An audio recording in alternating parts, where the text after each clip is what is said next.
Hello, Realtors, and welcome to the SCR Update. This is your go-to source for what's happening in the world of real estate and how it impacts you and your business. Today is July 28th, and as always, I'm your host, Nick Kremydas, CEO of the South Carolina Realtors. Mike, I can't believe it. This is episode number 400. We've got our technical team here, Tyler and Mike, that helps with the production here every single week. It's hard to believe that we started these podcasts in my backyard during COVID more than 6 years ago now, almost 7 years ago, right? It's hard to believe. 400 episodes of breaking down real estate laws, market trends, strategy, everything that realtors need to know to help build a successful real estate career right here in South Carolina. So whether this is your first episode listening, or if you've been with me since episode 1, I want to say a really big, genuine thank you. A podcast is just somebody talking into a microphone without an audience, without a community that listens. So thank you for tuning in week after week and sharing this with your team, sharing these episodes with your colleagues, and trusting our team here at SCR to help you navigate your real estate business. Mike, I thought we would have some balloons or whatnot for today, but we're going to celebrate episode 400 by tackling a topic that's going to soon affect every team and broker in charge in South Carolina. We're going to break down the updated code section regarding real estate team names and advertising, which coincides with the Real Estate Commission's recent guidance on these same topics. So grab your coffee, get ready to take some notes, and let's jump straight into episode 400. Now, before you look at the calendar, yes, I know it is 2026, and the official effective date of these new rules don't take effect until May 15th, 2027. But here's why we're covering it today. The General Assembly specifically built a long runway, a long implementation window to give all licensees enough time to transition their advertising and marketing assets. This includes yard signs, digital branding, billboards, etc., so that you have time to transition the branding to the new rules. The Real Estate Commission has stated that if you start updating your marketing today to comply with the standards that take effect next year, that you won't face any disciplinary action. And there is a little bit of difference between the current rules and the new rules that are coming up. But however, once we get to May 15th next year, 2027, all active advertising must be compliant with the new rules. So let's start with the definition of a team. What is a team? A team is defined in section 40-57-30 as two or more supervised licensees working together as a single unit within an office that's established by the Real Estate Commission and supervised by a broker in charge. So what are the four main takeaways from these upcoming rule changes regarding teams? Takeaway number 1, the standardized team name display. That means that team names going forward are going to have to fit a specific format in the way that they're displayed. The General Assembly put this requirement in strict quotation marks in the statute. There's literal quotation marks in the statute. Mike, if you could kind of throw that up on the screen. So it leaves no room for guesswork here. And compliance is going to be very strict because moving forward, these team names have to strictly fit this structure. And the formula is pretty straightforward and simple. Team name, whatever the team name is, followed by the words team at, and then the name of the brokerage firm. For example, it's got to be written out as the ABC team at XYZ Real Estate Company. Now, the main takeaway here is that no team can imply that it's a separate independent entity, that it's separate from its brokerage. For instance, if you name your team ABC Realty, that's likely going to be a direct violation of the new laws because using terms like realty or company can create a false impression that your team is a standalone brokerage firm. Takeaway number 2. This is related to the size, prominence, and frequency across the different media that you use in your advertising. So let's dive into these advertising rules specifically. The Real Estate Commission made sure to clarify that these guidelines apply regardless of the media used. That means social media posts, billboards, flyers, websites, even digital content must comply with these new rules. The team advertising has to meet the following requirements. Number one, the full brokerage name is required.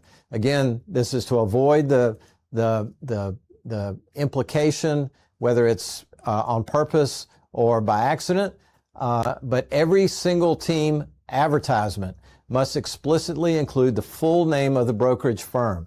Not a logo, not a nickname, but the full name of the company as it appears on your license. Number two, you have to display a direct connection to the brokerage. All team members must clearly show and promote that they are directly connected to the brokerage.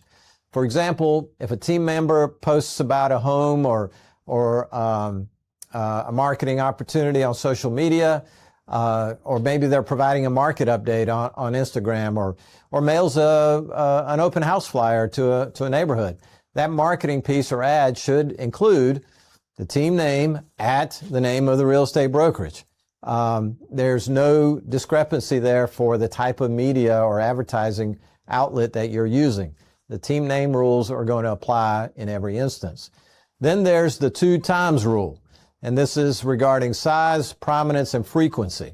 The team name may not be more than 2 times the size, prominence, or frequency of the full brokerage name.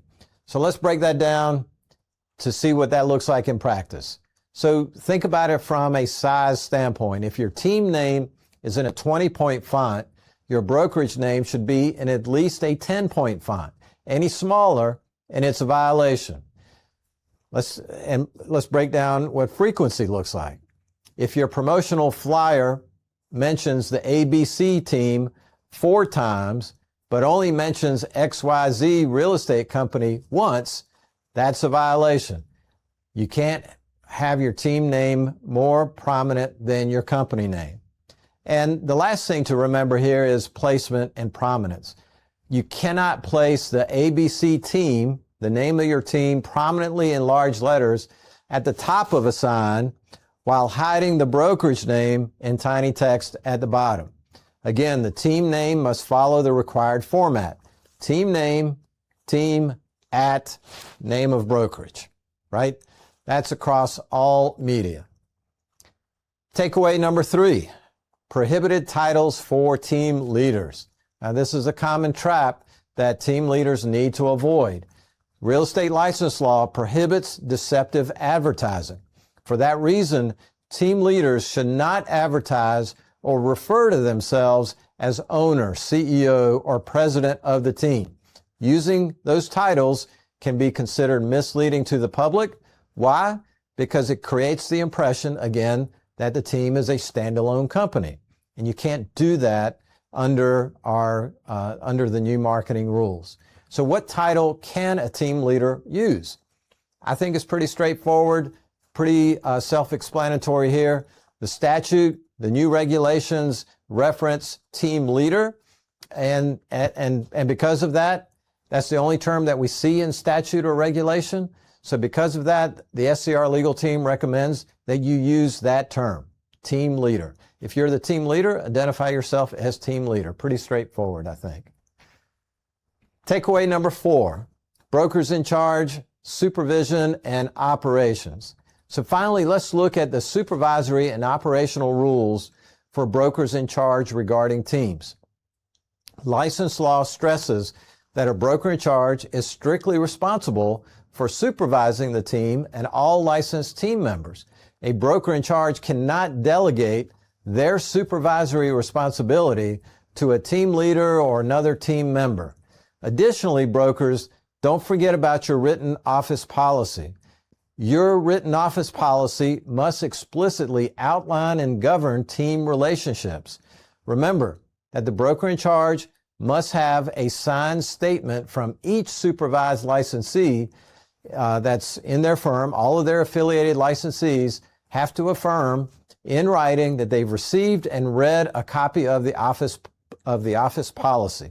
And that applies to all licensees, not just team members. So that's a little bonus tip, Mike, that I've thrown in there today.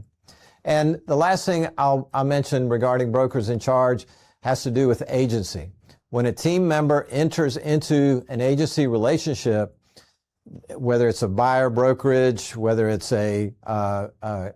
representing a seller in a listing agreement, that brokerage relationship applies to all of the team members.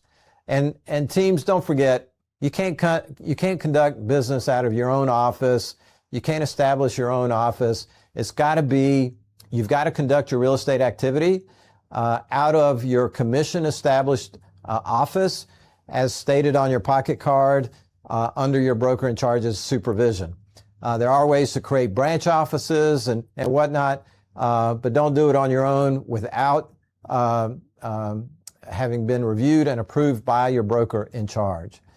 Now, the legislature adopted some new regulations just this year, and one of the last points I'll make here for brokers in charge is that a broker in charge has to maintain a current record of all team names and the members of those teams. So in case you get that knock on your door and you receive one of these surprise audits by the Real Estate Commission investigators, one of the things they may ask you is for a list of those team names within your office. Make sure you keep it up to date and that you have it handy.